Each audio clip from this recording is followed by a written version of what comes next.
திருப்பம் தரும் திருப்பாம்புரம். நிழல் கிரகங்களான ராகுவும் கேதுவும் ஏப்ரல் 26, 2025 அன்று பயிற்சியாகின்றனர். இதையொட்டி திருவாரூர் மாவட்டம் திருப்பாம்புரம் பாம்புரநாதரை தரிசிப்போம்.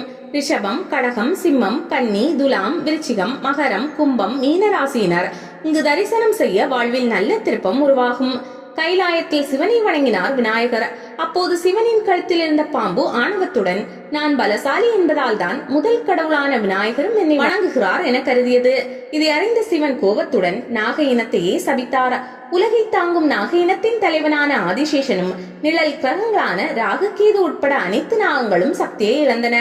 அதை கண்டு மனமிறங்கிய சிவன் பூலோகத்தில் சேஷபுரி எனப்படும் திருப்பாம்புரத்தில் மகா சிவராத்திரி என்று வழிபட்டால் விமோசனம் கிடைக்கும் என வழிகாட்டினார். அதன்படி ஆதிசேஷன் தலைமையில் அனந்தன், வாசுகி, தட்சன், கார்கோடகன், சங்கபாலன், குலிகன், பத்மன், மகாபத்மன் ஆகிய நாகங்களும் ராகு, கேதுவும் மகா சிவராத்திரி அன்று 3ஆம் ஜாமத்தில் இங்கு வந்து வழிபட்டு இழந்த பலத்தை பெற்றனர்.